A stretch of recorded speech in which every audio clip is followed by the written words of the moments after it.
Alright. So, bienvenue à notre émission Le Complexe. J'espère que vous allez bien. Invité spécial aujourd'hui, Johnny. Ça fait plaisir de t'avoir. Yo, merci beaucoup d'avoir répondu à l'invitation. Yo, merci de l'invitation, messieurs. Merci de l'invitation.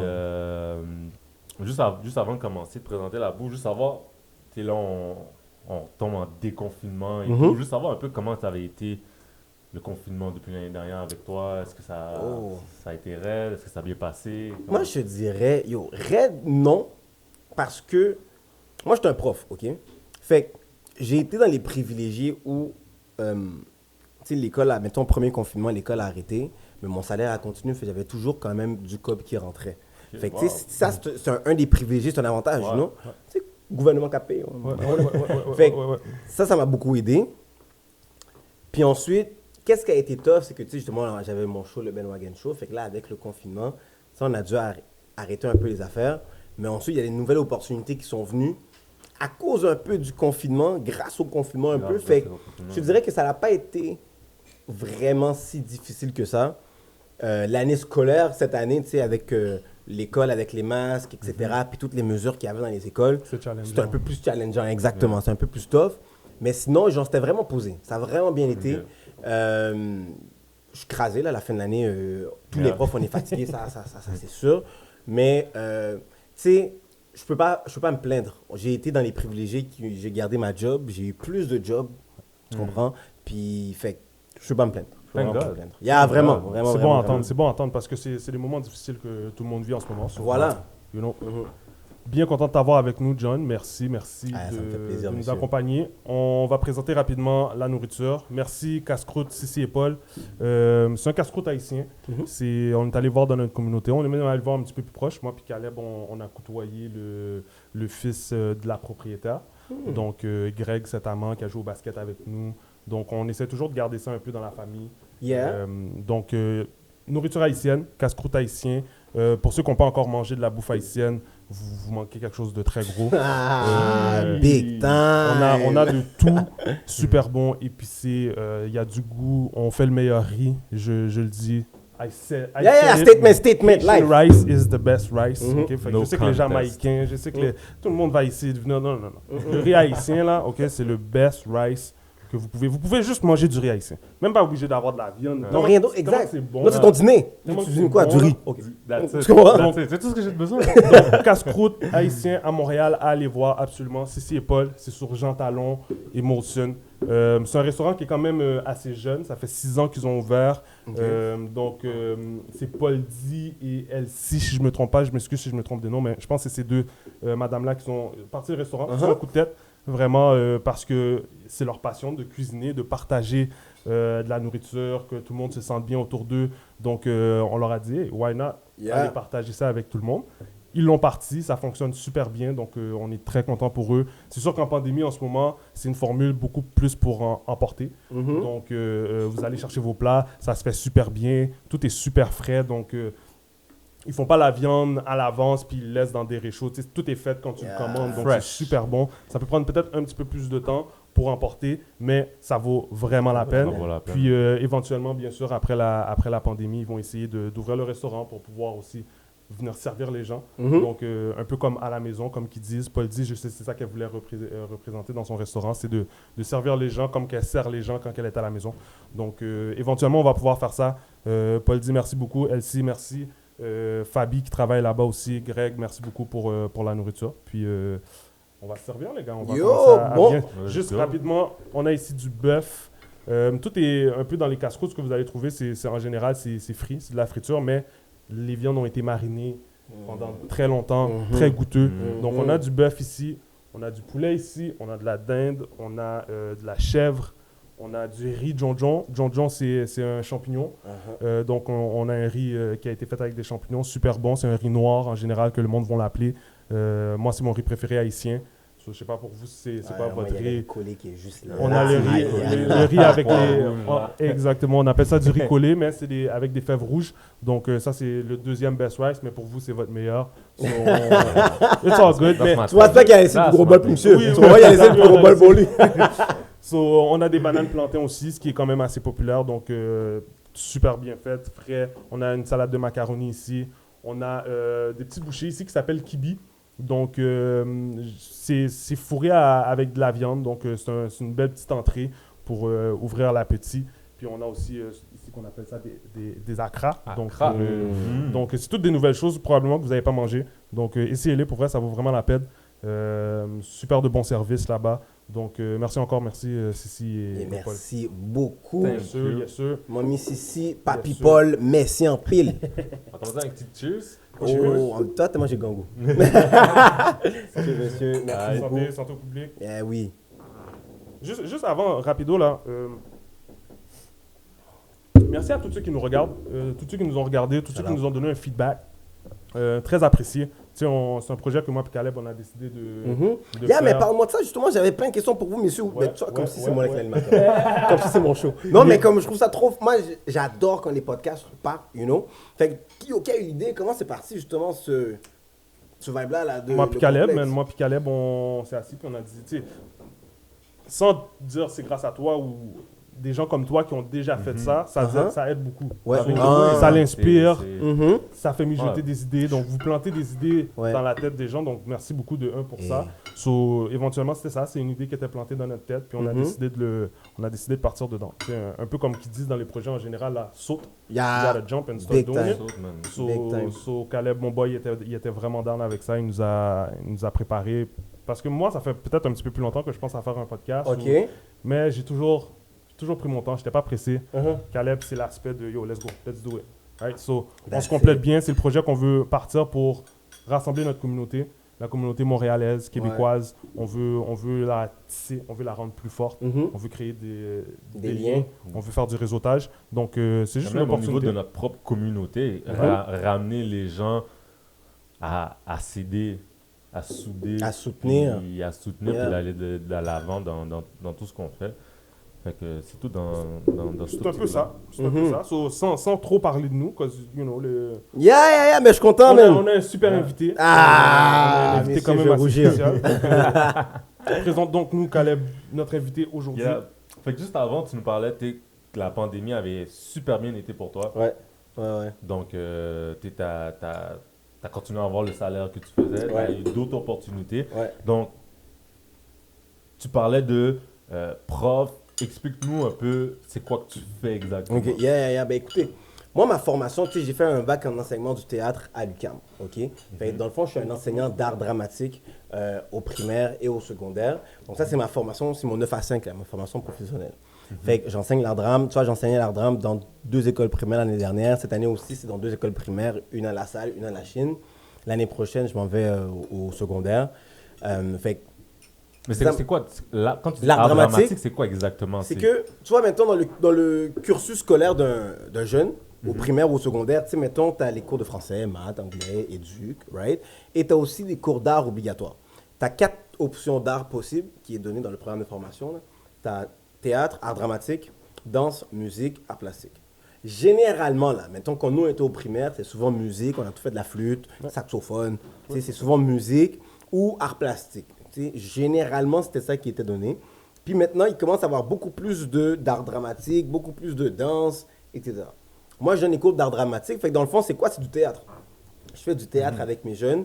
Puis ça rentre dans leur programme de formation. Fait que, tu sais, autant ils ont 2 heures d'éduc par semaine, on va dire, mais ils ont peut-être 1 heure aussi d'art dramatique. Fait que ça fait que yo, je suis un enseignant, là, je suis un prof. Puis ils ont leurs notes dans leur bulletin, etc.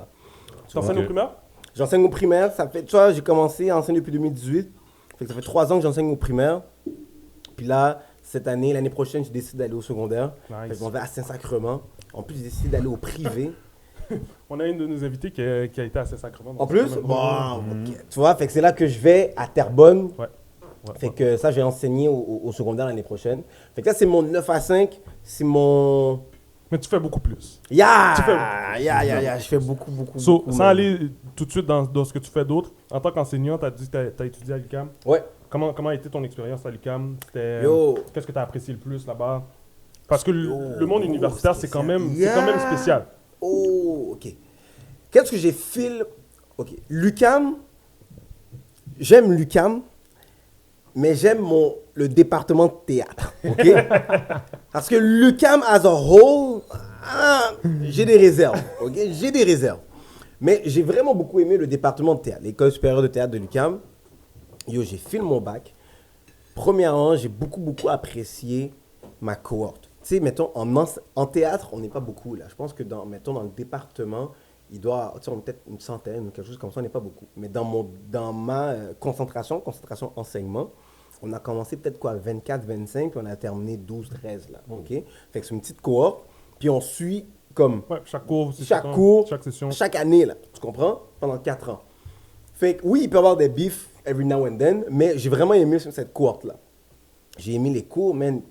Si tu aimes le théâtre, tu vas à l'école supérieure de théâtre de l'UQAM, tu as des cours de clown, tu as des cours de comédia, tu as des cours de jeux physiques, théâtre, de théâtre classique, jeux classiques, etc. Fait que, yo, j'ai pas eu beaucoup d'examens écrits, là. Dans mon bac, c'était beaucoup. Il faut que tu prépares une présentation, tu fais une création, tu fais une interprétation, tu la présentes, tu es noté sur la présentation que tu as fait, etc. You know? Fait que ça, c'est peu de pratique, c'est peu de théorique, beaucoup de pratique. Exactement, Okay. exactement. Tu sais, le côté théorique, examen écrit, puis même là, c'est mes cours de didactique, fait que mes cours pour enseigner. Ouais, puis tes même cours de là, pédagogie. mais, tu comprends? Puis même là, l'évaluation, c'était, OK, mais qu'est-ce que tu vas faire? Tu comprends? Fait que l'évaluation était pratique aussi. C'est comme si tu dois animer un cours que tu aurais donné soit au primaire ou que tu aurais peut-être donné au secondaire. Tu comprends ce que je veux dire? Fait que, yo, j'ai vraiment beaucoup aimé mon bac. J'ai adoré le vibe. Tu sais, le monde du théâtre, c'est des gens qui sont très ouverts d'esprit, sont pas orthodoxes, sont très marginaux aussi. Fait que, tu sais, les discussions que tu peux avoir avec eux, ça peut vraiment aller partout, puis c'est nice, c'est pas cartésien nécessairement, tu comprends? Ouais. Fait que moi, c'est un vibe que j'ai beaucoup aimé, beaucoup fil. Fait que j'ai beaucoup aimé comme, yo, mes 4 ans d'université, j'ai vraiment aimé. Vraiment aimé, là. No doubt. Fait que... Et c'est plus grâce à ton programme que mettons, l'école en tant que telle, l'université, la vie universitaire pour toi à l'UQAM, c'était pas... Parce que moi, j'ai déjà joué l'UQAM, là. Ben, parce que, check, la fin, c'est que, regarde. OK, je peux pas dire que je déteste l'UQAM à son rôle, parce que, tu sais, qu'est-ce qui me dérangeait beaucoup de l'UQAM? C'était un peu... Comment je pourrais dire? Moi, je suis un gars, je suis quand même très corporate, OK? Même si je me considère artiste, vu que j'ai étudié dans un bac en art, je comprends et j'aime beaucoup la mentalité entrepreneuriale, right? Et il y a malheureusement, je trouve, ce combat entre la communauté entrepreneuriale, le mindset entrepreneurial et le mindset artistique, mettons, puis le mindset marginal, on va dire, OK? Puis même marginal, je ne dis pas avec un ton péjoratif. Ouais. C'est juste, tu es en dehors des normes sociales, OK? Fait que, puis l'UQAM, je trouve que même à l'intérieur de l'UQAM, tu sais, t'as comme l'ESG versus l'UQAM un peu. Ils ont même un bon, tellement c'est versus l'UQAM, ils ont un building pour l'ESG. Tu comprends ce que je veux dire? Fait que, tu sais, c'est un peu ça qui me dérange un peu parce que moi, j'ai un peu un mindset entrepreneurial, mais moi, je considère 100% qu'un artiste est un entrepreneur à la base. Puis une des raisons, je pense, pourquoi les artistes, malheureusement, n'arrivent pas à percer, ou ils ont de la difficulté parfois à percer, c'est qu'ils n'arrivent pas à accepter que ben, le show business, c'est une business. Right? Puis je pense que c'est ça qu'ils doivent comprendre un peu. Mais fait que c'est un peu ça qui me dérange, tu comprends, cette rivalité-là. Puis c'est ça qui me dérangeait de l'UQAM, c'est que comme c'est beaucoup dans... Moi, je suis quelqu'un qui est de gauche, mais pas nécessairement complètement de gauche. Fait que mes visions politiques, mes visions sociales, mes visions de vie se rapprochent peut-être plus un peu d'une vision entrepreneuriale. Fait que c'est plus cette vision-là qui me dérange avec l'UQAM. C'est un petit clash. Et exact, tu comprends? Mais je reste un artiste, puis je pense pas que j'aurais fait mon bac ailleurs que l'UQAM. Tu comprends? Fait que t'as commencé en 2018? 2016, mon bac. 2016? Yeah. T'as commencé à enseigner... J'ai commencé à enseigner en 2018, 2018. Ouais, j'avais pas encore fini mon bac. Fait que toi, tu te voyais être prof. Yeah, from start. Est-ce que par moment, tu t'es dit, peut-être je pourrais devenir comédien? Non. Parce que je pourris.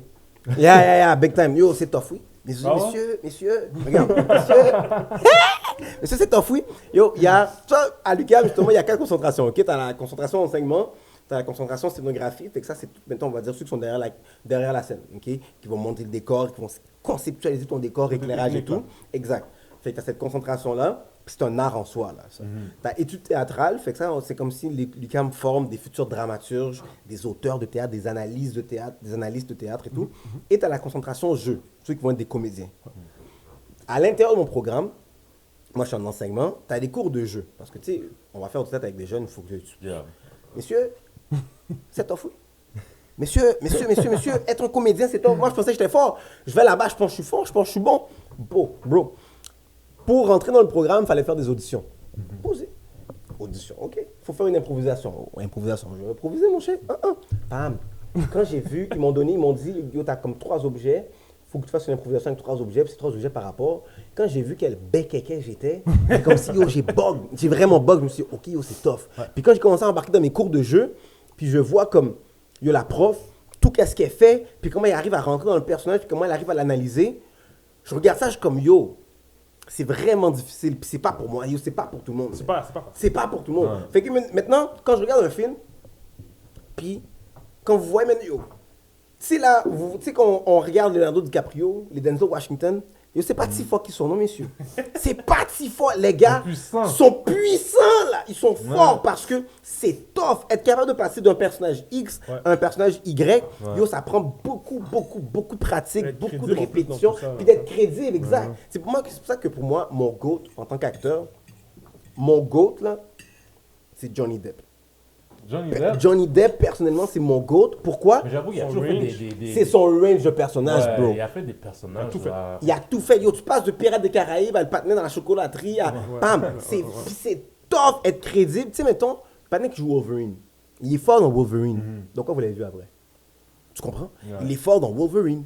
Chris Evans, il est fort dans Captain America. J'ai pas quelques films, mais... Tu comprends, mais non, il n'est pas film fort. On le voit pas pour ça, là. Exact. On le voit juste pour Captain America. Johnny Depp, il pourrait jouer n'importe quel rôle, puis il va être fort. Tu comprends ce que je veux dire? C'est pour ça que pour moi, parce que c'est tough. Être crédible dans un rôle, yo, je vous dis, puis il y a des personnages aussi que les acteurs jouent, que tu vois que le personnage est vraiment difficile, vraiment complexe, puis que c'est pas facile à jouer, puis quand tu vois que le personnage le dead, l'acteur le dead, t'es comme shit, je trouve qu'il est vraiment fort parce que c'est tough. Tu sais, il y a tellement de choses à réfléchir quand tu es un acteur, quand on parle de ton monologue intérieur, quand on parle qu'il faut que tu développes le passé de ton personnage. Mais c'est un personnage qui n'existe pas là, mais il faut que tu développes son passé, son présent, son futur, même si son passé il va pas apparaître dans le film que tu joues, mais c'est que pour que tu sois crédible. Tu sais, on parlait tantôt, il faut que tu saches d'où tu viens pour savoir où tu vas. Mais c'est ça pour un acteur, pour que je sache qu'est-ce que mon personnage doit faire, il faut que je sache d'où il vient. Fait que d'où il vient, il va peut-être pas être présenté devant la caméra, mais il faut que dans ma tête, ça soit clair. Tu comprends? Fait qu'il regarde, ça automatique, il comprend. Ça, exact. Fait que yo, quand j'ai vu à quel point c'est tough, je me suis dit, oh, c'est pas pour moi. C'est pas pour moi. Même. Yo, dis-toi, ok, à un moment donné, j'avais un cours. Bon, anecdote, j'avais un cours, puis la prof nous donne comme rôle, elle nous dit, ok, regardez qu'est-ce que vous allez faire. Vous allez choisir un personnage d'une série que vous aimez. Ok.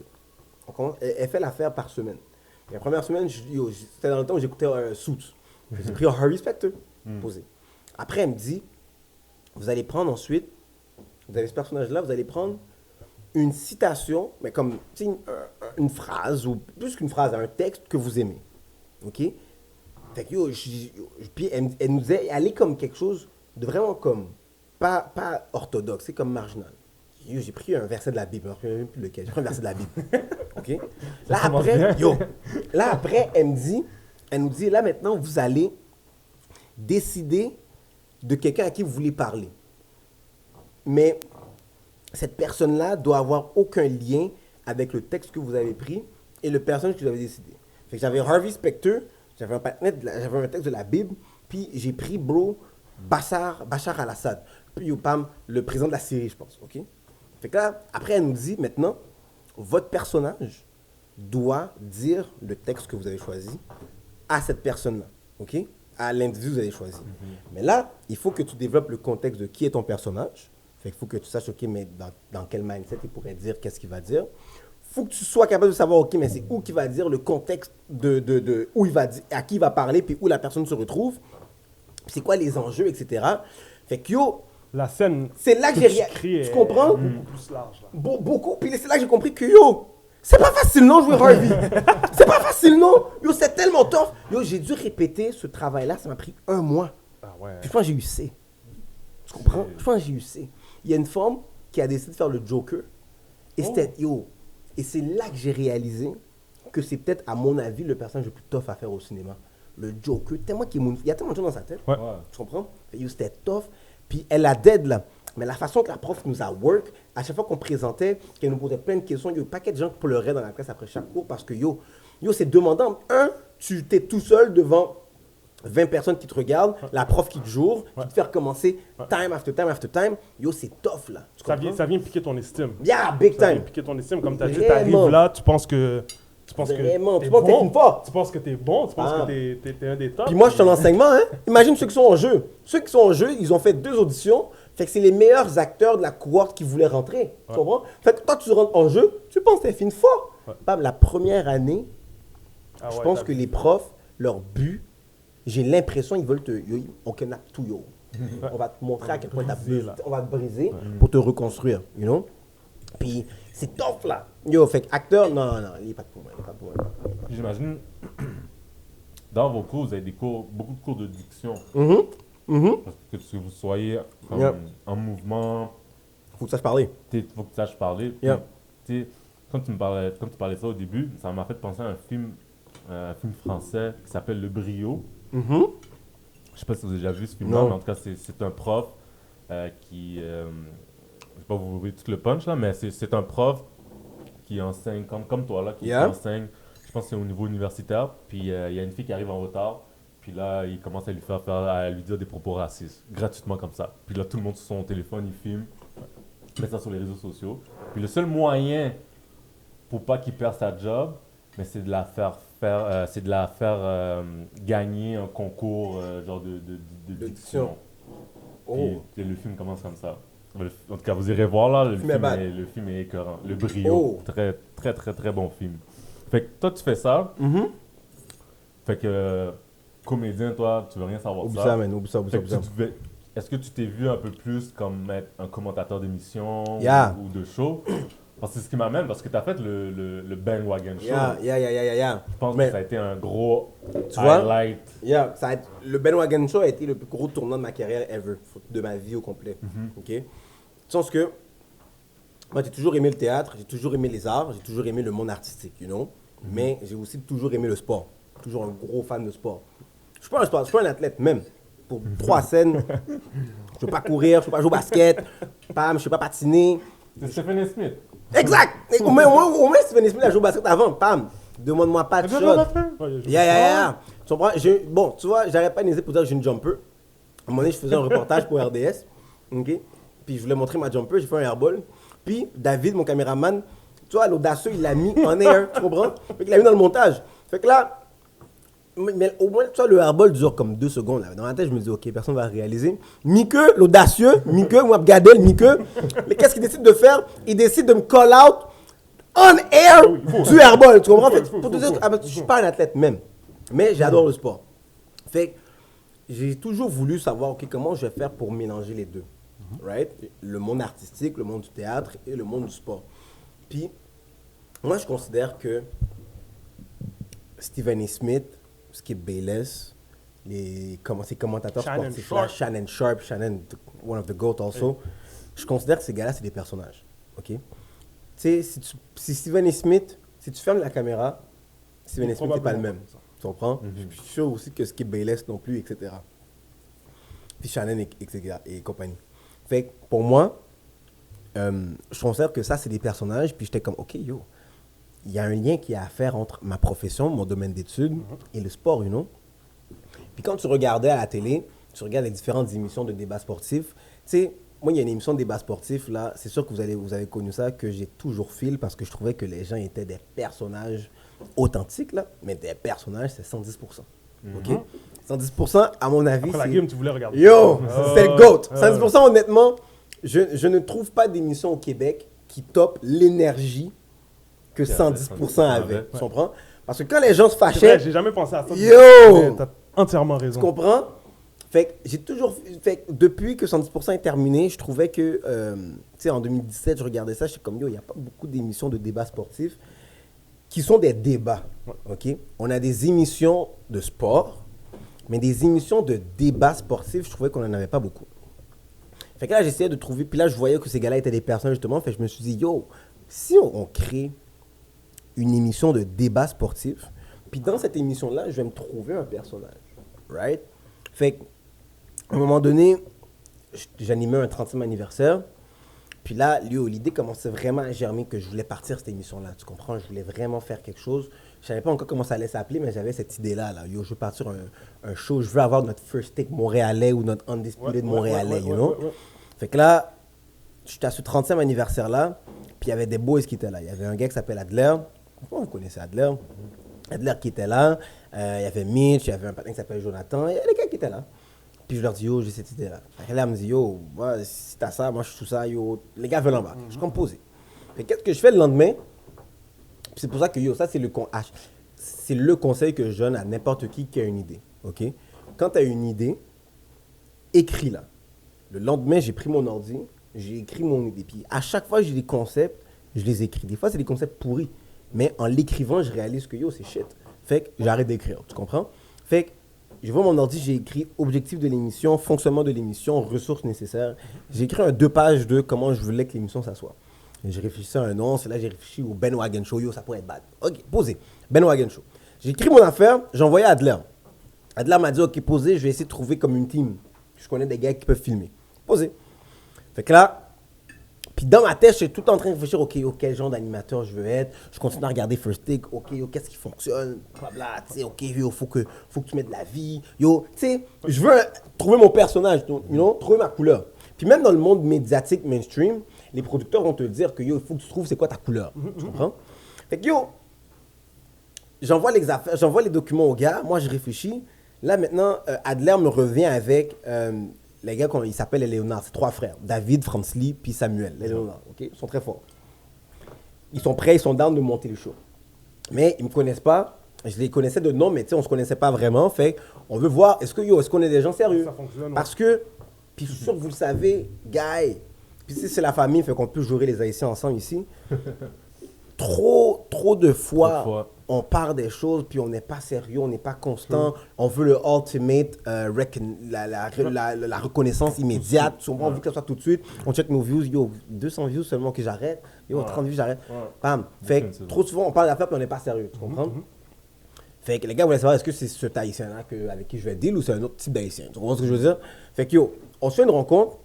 Moi, j'étais à Miami, en vacances avec mes parents. On était à Miami, on se fait une rencontre FaceTime.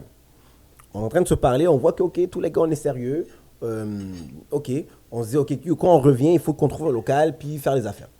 Je reviens de Miami, bon, bam, on trouve un local rapide, premier épisode, OK, tout le monde est là. J'invite les gars que je voulais qu'ils soient pour le premier show.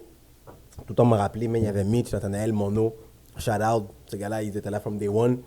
On est là, on tourne le premier show. Y a-t-il une raison pourquoi tu voulais ces gars-là? C'est quoi tu voulais les chercher écoute, avec eux? Mitch, c'est mon day one.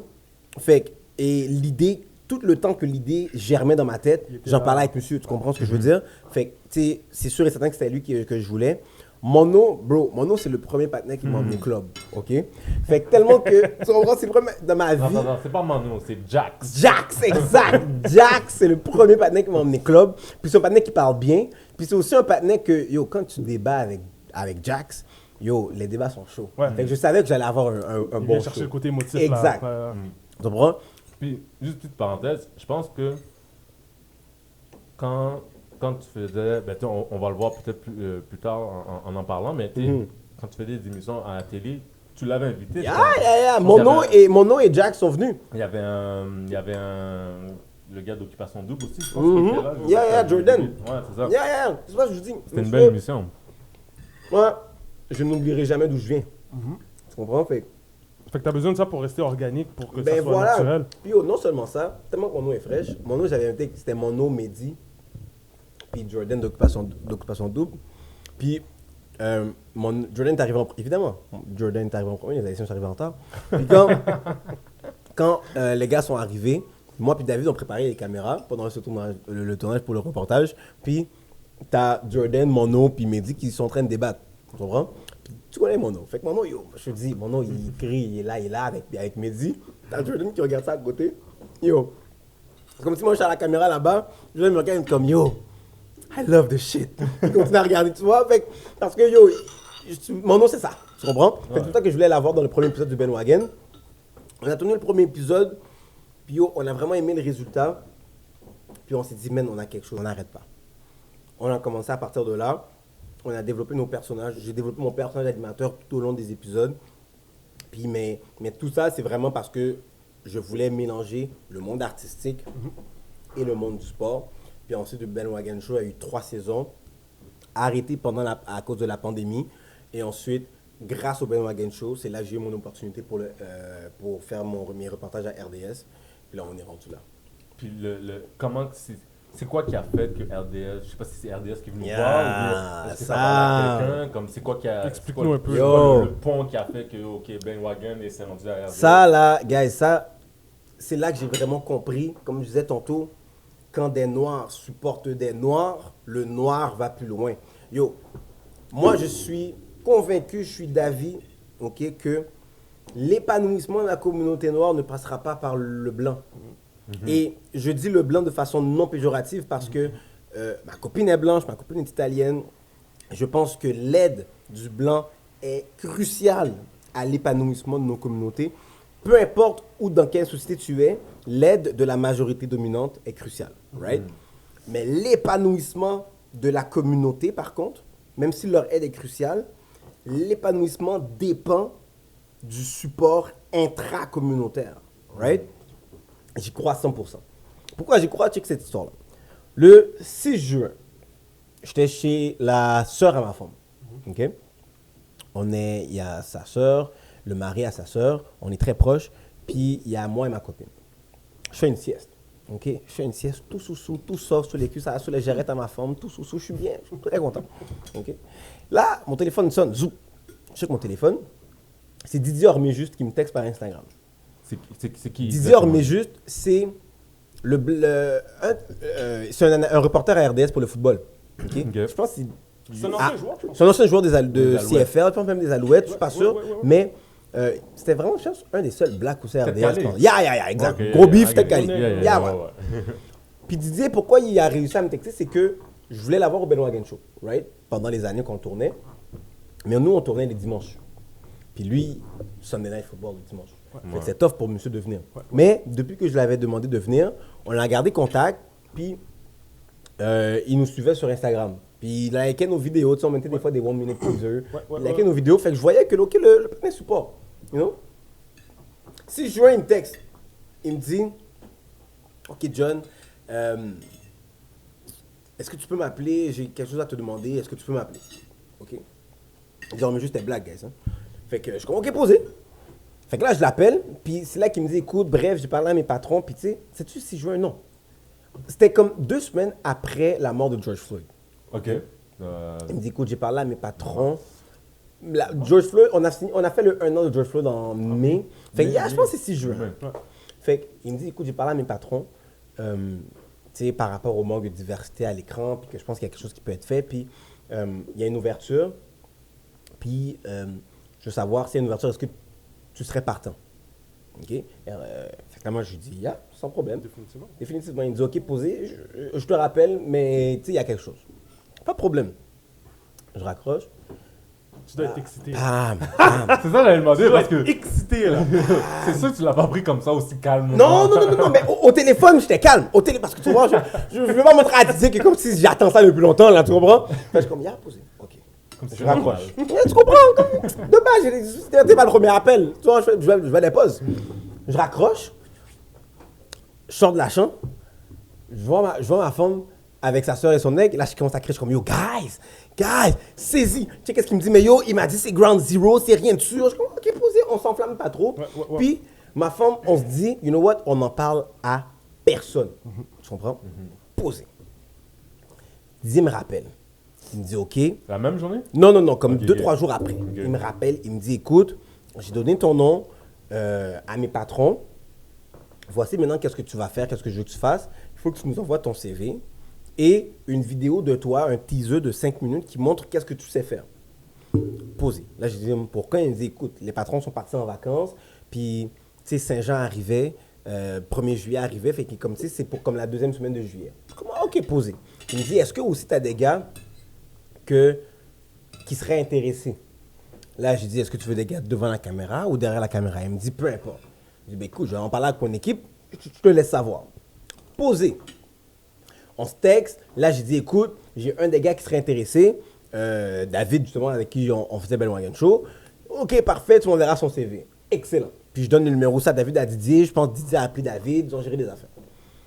Yo, pendant ces 2 semaines-là, moi, tu vois, je vous dis, je suis pas athlète, j'allais jouer au basket juste pour me calmer. OK? Juste pour me calmer. Tellement j'étais- L'énergie, là. Tu comprends? Yo, pendant ces 2 semaines-là, j'ai regardé plusieurs épisodes du Ben Wagon Show pour savoir, OK, c'est quoi les meilleurs moments que j'ai eus. J'ai fait mon propre montage, OK? De 5 minutes. Mais tu sais, c'est mon propre montage, mais le show était tourné par David. Ouais. Fait que la qualité, c'est pas ma qualité, là. Tu Ça comprends reste, ce que je veux dire? ça reste le travail à David. Ça reste le travail de David. Fait que j'ai fait mon montage, mon 5 minutes. Je l'envoie, puis yo, Didier est trop fraîche. Je l'envoie à Didier, Didier me dit, yo, ça c'est bon, ça enlève ça. Yo, ça change ça, ça met ça avant. Yo, Il guide, là. exact, parce qu'il veut, yo, il veut que je rentre. Tu comprends ce que je veux dire? Ouais. Fait que, on arrive à faire un bon 5 minutes. Quand on trouve que les deux c'est parfait, il me dit, ok, parfait, envoie-moi ton CV, je l'envoie à mes patrons. Fait que j'envoie mon CV, le CV de David et la vidéo. Ça, on est mi-juillet, ok? Yo, 1 semaine passe, j'ai pas de nouvelles. 2 semaines passent, j'ai pas de nouvelles. Ah, poser. 3 semaines passent, j'ai pas poser. Un moment donné, yo, j'allais faire une sieste le 17 août. Messieurs, Toutes les dates sont Yo, enregistrées qu'est-ce dans que- la tête, là. c'était quand c'était, non, c'est pas le 17 août, c'est la première semaine de août. J'allais faire une sieste. Je reçois un appel, ok? Là, il me dit, allô, est-ce que je peux parler à John? C'est moi. Du coup, je m'appelle Mathieu Jolivet. On a reçu ta vidéo de la part de 10h mais juste. Puis moi, je savais que c'était qui Mathieu parce que je checkais le basket des fois à RDS. Fait que je savais que Mathieu animait. Dans ma tête, c'est comme, yo, c'est vraiment lui qui m'appelle? Yo, je sais pas. Tu comprends? Fait que là, il y a là que les gars me convoquent pour une entrevue pour le 17 août. Pas de problème. Yo, là, j'ai une entrevue à RDS pour le 17 août. Je texte Didier, je dis, yo, Didier, j'ai une entrevue. Il dit, yo, ok, let's go là, maintenant, il faut que tu changes. Je suis comme, ah, parfait. Yo, j'ai une entrevue, yo, je suis chaud. J'appelle ma femme, j'appelle sa soeur, je sais pas si c'est chez eux aussi. Non, je les appelle, je veux dire. Je vais chez mon voisin, je suis proche de chez mon voisin. Yo, Pam, j'ai une entrevue chez RDS. Yo, je suis hype. Posé. Mais j'en parle à personne d'autre parce que je veux pas que ça se. Tu sais, si je suis pas pris, là, il faut que j'appelle tout le monde pour dire que je suis pas pris. Ouais. C'est laid. Tu comprends? C'est laid. Fait que yo, j'attends. Je vais là. Je me prépare, tu comprends? Yo, je pense toute la première, yo, les 2 semaines d'août, j'ai tout checké, je pense, à show de RDS, Pam, ok? Ouais. Je connaissais la programmation, je connaissais les producteurs de chat, yo, Pam, j'étais prêt. T'as fait tes devoirs. Tu comprends? Le 17 août, j'arrive à l'entrevue, et puis, tu sais, quand on parlait comme off-camera de, souvent, des fois, on n'a pas envie d'être dénaturé quand on parle dans le mainstream. J'étais arrivé à l'entrevue, je me suis dit, je vais m'habiller, puis je vais porter les rades que je porterais même devant la caméra, puis je vais montrer, si vous me prenez avec qu'est-ce que vous avez vu. Comme que je suis. Ce personnage. Exact. Yeah. Tu comprends? Et c'est un personnage que j'avais développé pendant 3 ans avec le Ben Wagon Show. Ok. Et j'avais mon chapeau, j'avais des chemises, tu sais, j'aime bien avoir des petits chemises fancy et tout. J'étais allé à l'entrevue. À l'entrevue, c'est là que j'ai rencontré Mathieu Jolivet, puis Marc Veilleux, notre producteur de RDS. Guys, des gars super, une super belle entrevue. C'est pour ça que je vous disais que yo, moi, je fuck vraiment beaucoup avec Ben Media parce que yo, dans l'entrevue, j'ai pas trouvé que c'est une entrevue où il me jugeait, mais c'est une entrevue où il voulait vraiment apprendre à me connaître. Savoir, ok, yo, c'est quoi ton profil, où on pourrait te mettre. Tu comprends? C'est comme si dans leur tête, ils savaient qu'ils me voulaient, ils voulaient juste savoir où me placer, dans quelle sphère de programmation. Tu comprends? Faisiez connaissance, là, maintenant. Exact. Puis yo, j'ai tellement aimé ça, yo, j'étais comme yo, je peux travailler avec eux. Tu comprends? Puis à la fin, c'est des OG du milieu, fait que je vais avoir besoin de leur conseil, je vais avoir besoin d'eux, you know? Fait que, belle entrevue qu'on fait, il me size, il me dit, écoute, live, on est en pandémie, ça le dit, c'est tout, hein. On est en pandémie, je peux rien te garantir, mais on adore ton profil, fait qu'on va t'appeler quand on a quelque chose. Pas de problème. Puis c'est là qu'ils m'ont demandé, yo, by the way, c'est eux que vous filmiez le Ben Wagon Show. Parce qu'ils ont vu quelques épisodes du Ben Wagon Show. Puis aussi, Smart, pendant les 3 ans, on avait réussi à inviter des reporters de RDS au Ben Wagon Show. Fait que moi-même, je ne me pas égaré. Je les ai mis dans le montage, tu comprends? J'ai mis dans le montage, il y avait Pito Yanopoulos qui fait RDS, il était venu au Ben Wagon Show. Évidemment que j'ai mis Pito dans le montage, tu comprends? Comme ça, mais eux, ils vont savoir que... Tu comprends? Puis non seulement ça, Pito qui me texte, quand j'ai eu la job officiellement, il me texte, il me dit, yo, they came to see me. Je suis comme, honestly, that was my point, you know? That was the point. Inception. Inception. Fait que là, on fait une belle entrevue et tout. Puis, parfait, ils vont me rappeler quand ils vont avoir un peu plus de nouvelles. Pas de problème. Août passe. Octobre passe. J'ai pas de nouvelles. Je me dis, mais c'est pas grave, je sais que ça a bien passé. Fin octobre, début novembre, c'est là que Mathieu me rappelle, il me dit, yo, on a eu le go pour un nouveau show qu'on veut mettre en place qui s'appelle Les 3 étoiles. On trouve que tu as une participation là-dedans qui serait intéressante. Est-ce qu'on peut t'appeler? Est-ce qu'on peut séduire un appel? Parfait. Fait que là, on se fait un Zoom call un lundi. Là, il m'explique le concept du show Les 3 étoiles avec 3 personnalités publiques sportives, Daphné Malbeuf, Mimke Guerrier, Olivier Brett, puis que moi, je pourrais faire des reportages à l'intérieur de cette émission-là. Ok. Fait que eux, ils vont débattre de certaines questions, puis moi, je vais aller voir le public pour savoir leur opinion sur certaines questions qui sont débattues. Ok. You know? Fait que je leur dis, OK, nice, c'est une belle façon de commencer. Moi, je suis partant, eux, ils sont partants. On règle le contrat, on gère les affaires, puis yo, c'est comme ça que je suis rentré. Fait que Tu comprends? tout ça commence fin l'année passée. Ça a commencé, le premier show est sorti en décembre, Ok. décembre dernier, puis on a commencé à tourner avec David. Ah oui, parce que les gars m'ont dit, yo, Daloué, tes reportages, on veut que tu le fasses avec David, on aime trop qu'est-ce qu'il fait. Fait que fais-le avec lui. Fait que moi et David, on a commencé à tourner en novembre, puis le show est sorti, le premier show est sorti le 7 décembre, puis ça l'a roulé jusqu'en avril. Ok. Jusqu'en avril, ouais, une fois par semaine. Nice. Fait qu'il y a même. Puis tout ça part de Didier, le 6 juin, qui s'est dit, il faut d'autres négros avec moi. Tu comprends? Puis yo, je sais pas si c'est Didier qui a fait rentrer tout le monde, mais depuis, bro. Depuis, à RDS. Avant, il y avait juste Didier Ormé, juste. Quasiment. Ouais. Depuis, bro, t'as Danny Derivo, Ouais. t'as Mike Guerrier, il y a j'oublie son nom, mais des fois, il commente le hockey, il y a un accent anglophone. Je pense qu'il est beaucoup c'est à TSN. Là, il y a moi qui est rentré. Je vous dis, Bell Media fait vraiment, à mon avis, ils font une belle job. Puis c'est pas seulement je vais mettre le noir comme si, puis je remplis un quota. Moi, je sens. le met de l'avant, puis on le non fait. seulement ça, yo, je sais que, tu sais, quand je faisais mes reportages, je sentais que j'avais un poids, pas un pouvoir décisionnel, parce qu'à la fin, c'est lui qui prend la décision, mais je pouvais lui partager, yo, je pense que ça serait nice, Yeah. qu'est-ce que t'en penses, etc. Puis on travaillait Ça faisait ensemble. partie du processus de Exactement. réalisation. Ouais, Puis ouais. ça, j'aime ça. Tu comprends? Ça, j'aime ça, sentir que, yo, on travaille ensemble à la réalisation de ce show-là. Yo, c'est notre show ensemble. Puis ce tu que tu comprends? disais de participer au processus, tu sais, des fois, ça se peut que le gars, il te dise non. Il te dit, yo, ton idée, Pas bon. non. Ouais. Mais c'est pas de le prendre mauvais. Mais non. C'est juste de... Pas personnel. C'est juste avoir l'ouverture d'écouter Exact. ce que je veux amener à la table. Puis tu prendras la décision si oui ou non. Parce qu'à la fin de la journée, ces gars-là ont quand même 20 ans dans le métier. Là. Moi, je viens d'arriver dans cette affaire-là. Il faut que je respecte leur connaissance. You know? C'est des OG, là. Ouais. Tu comprends? C'est des vétérans du milieu. Mais on discutait ensemble. Tu sais, je leur ai partagé mon idée. OK, ça serait bien d'aller dans son barbershop. Ça serait bad. Ils ont aimé ça. Tu comprends? Ça, c'est mon idée. On a fait une autre capsule chez un autre barber. Ils ont aimé. Tu sais, comme ils aimaient qu'est-ce que je leur proposais. Ouais. Puis c'était un échange. Ça a donné un beau résultat qu'on est super fiers pour la première La saison. capsule que tu dis que tu as fait dans un barber, c'est quel barber que tu as On est allé chez Réul. Oh! On a fait une capsule chez Réul, man. Dans le hood. Dans Yo, Pram, c'est la bon, ça aussi c'est une autre histoire. On est man. RDS dans le hood. Ça c'est une autre histoire, man. La première capsule, Pam, dès que j'ai eu le Mike Flag d'RDS, ma première sortie avec ce Mike Flag là, moi puis David, c'était chez Réul. Je texte Réul, je dis à Réul, voici, je travaille pour RDS, tel concept, est-ce qu'on peut venir? Réul, il est habitué. Tu comprends? Réul, c'est pas la première fois que RDS ou TVA Sport va chez eux. Tu sais, Adonis faisait sa chasse là-bas, Ouais. Jean-Pascal et tout. Fait que, il me dit pas de problème. Aucun problème, parfait. On va chez Réul. OK? Là, c'était full pack. Les gars font leur chat, je leur dis, OK, guys, on va filmer une capsule pour savoir c'est qui le GOAT entre LeBron et Jordan. Tu comprends? Oh man! Ça, c'était la première capsule. Tu vois, puis moi, j'ai marlé sur Instagram. Tout le monde ici a marlé, empereur. Qui va Tu comprends? Si t'as pas marlé sur Instagram, ben c'est parce que, honnêtement, soit que tu viens pas de Montréal, soit que tu viens pas de Montréal, mais sinon, c'est sûr que tu as déjà vu quelqu'un qui a partagé un post de Marley. Bon, pas tellement fait de gel dans le Facebook puis dans l'Instagram. Fait que tout le monde a vu ces affaires. Fait que si t'as Marley, tu sais que c'est qui le GOAT de Marley. Ouais. Tu vois? Tu sais que pour lui, il va mourir pour Jordan. Et que je savais que yo, je devais aller chez Marley. OK? Fait que là, on est allé là-bas. Moi, j'avais déjà préparé mes arguments pour que LeBron soit GOAT. Pour deux raisons. Un, parce que LeBron est GOAT. Puis deux, parce que je sais que ça va titiller Marley. Tu comprends? Fait que toi, ton goût, c'est LeBron? Yeah, all day. All day, Ok, on va every day. arrêter ça là. Vas-y, continue. Tu vois, non seulement ça, mon GOAT, c'est LeBron. Mike, c'est Jordan.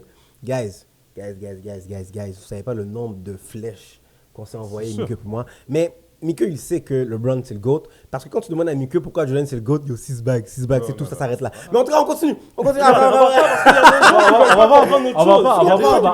pas embarquer là-dedans. On va continuer sur ton histoire. ok, On va continuer sur ton histoire. Vas-y, t'es chez Marley. Fait que là, on est réunis seulement avec Marley puis tout.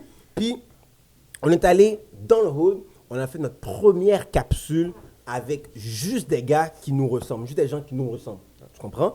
Mais moi puis David, on s'est dit, c'est pas parce qu'on va chez des gens qui nous ressemblent que ça va pas bien paraître. Tu comprends? Fait qu'on a bien fait les affaires. C'est ça, on avait notre plan.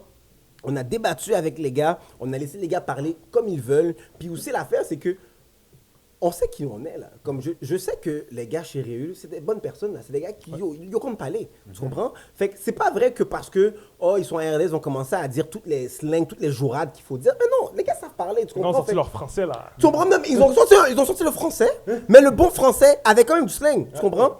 Comme puis. Comme qu'on parle, hein. Exact, ils ont parlé comme qu'on parle, mais tu sais, ça a été juste parfait. On a fait cette capsule-là. On fait le montage. Et là, moi et David, on se dit, OK, là, notre première capsule, premier reportage qu'on envoie à Bell Media, RDS, le premier, il y a 0 blanc, frère.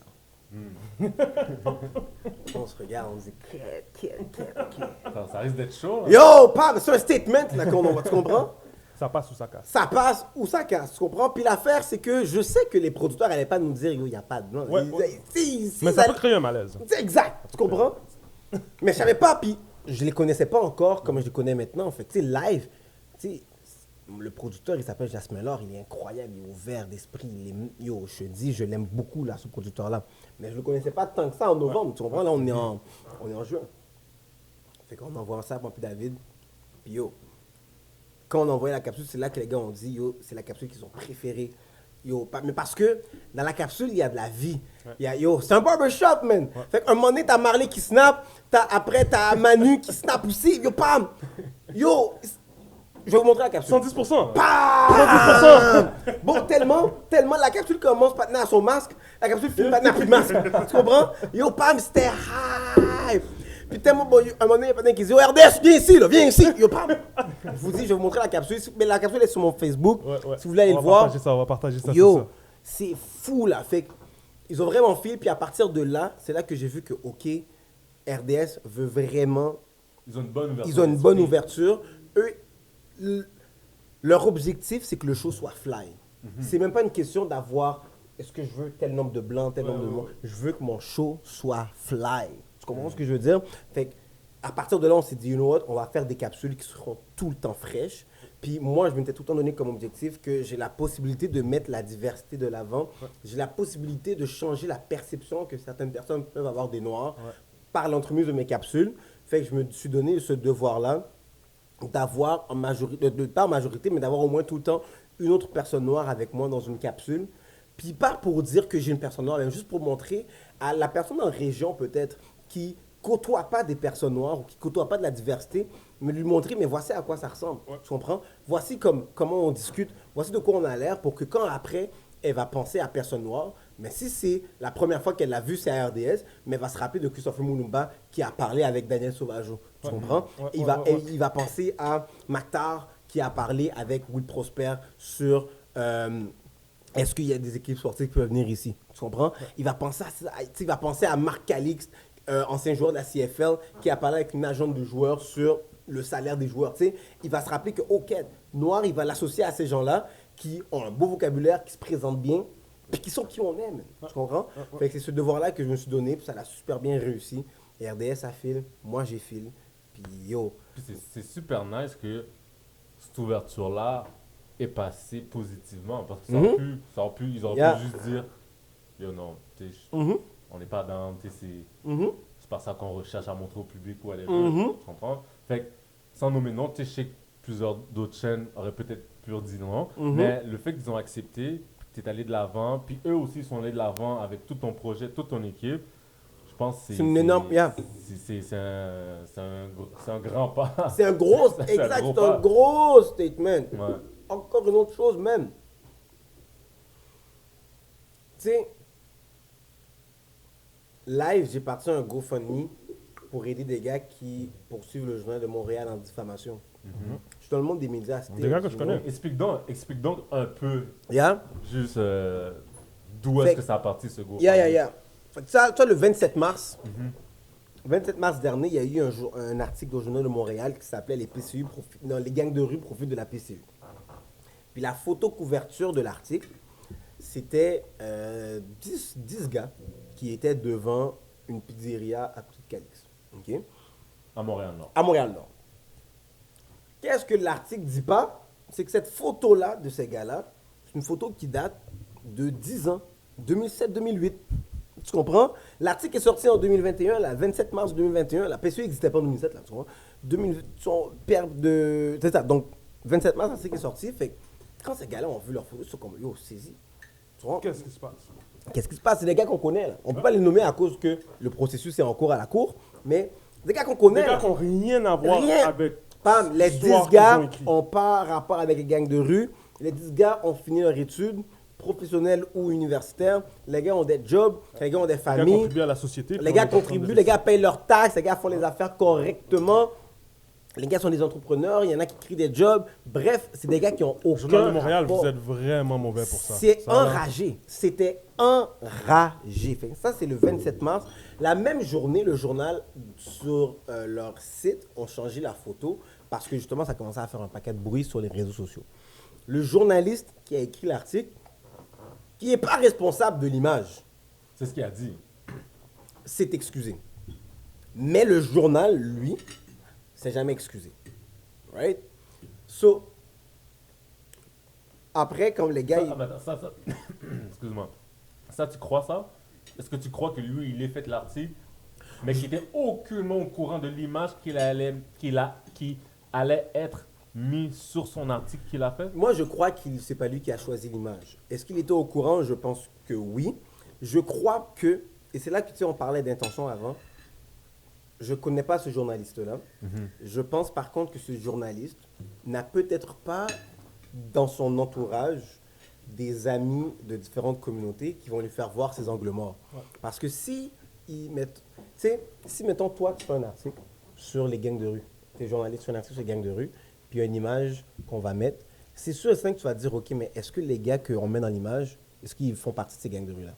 Parce que tu connais les gars, tu connais, on est dans la communauté. Ça peut être quelqu'un que tu connais. Ça peut être quelqu'un que tu connais, puis tu veux pas que notre image soit ostracisée encore, puis soit tout le temps associée à des gangs de rue. Fait que Exact. tu vas avoir une sensibilité par rapport à l'image qui va être sur ton article. Même si c'est toi qui le fais.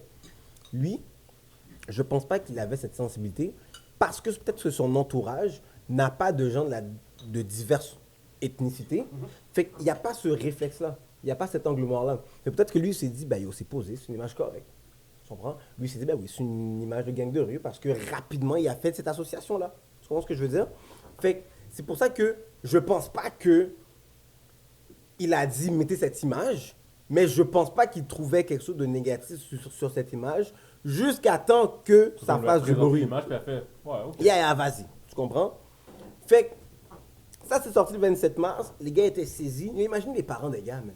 Imagine, t'es la mère du patinet, t'es la mère du gars, ok? Tu lis ton journal, puis tu vois ton fils. Yo, c'est fucked up, man. C'est fucked up. Fait que les gars étaient tellement énervés. Un des gars m'a appelé, m'a dit, yo, est-ce que, parce que mon père est avocat. Puis je lui ai dit, il y a un avocat, moi je l'aime beaucoup, il s'appelle Maître Belton. Maître Belton, il travaille fort en tout ce qui a trait au profilage racial. Fait que je pense que tu devrais plus aller voir Maître Belton. Il est allé voir Maître Belton. Et là, maintenant, ensuite, ces 10 gars se sont réunis. Et là, ils ont décidé de porter plainte contre le journal de Montréal. Mais là, tu sais, quand tu portes plainte contre le journal de Montréal, ça va te prendre beaucoup de cob parce qu'ils vont drag l'affaire pendant longtemps, tu comprends? Fait que c'est beaucoup, ça va prendre beaucoup d'argent. Fait que c'est pour ça que j'ai décidé, mais avec les gars, de partir un GoFundMe pour les aider à recueillir un maximum de fonds pour les soutenir dans cette lutte-là qui va être longue. J'explique tout ça parce que moi, je travaille dans le monde des médias, right? Je travaille pas pour Québécois, mais je travaille quand même pour Ben Media. Puis, tu sais, quand les gars m'ont demandé de rouler ce GoFundMe-là, puis d'être un peu le visage du GoFundMe, c'est sûr et certain que je me suis dit, est-ce que j'annonce mon suicide professionnel en embarquant dans ça?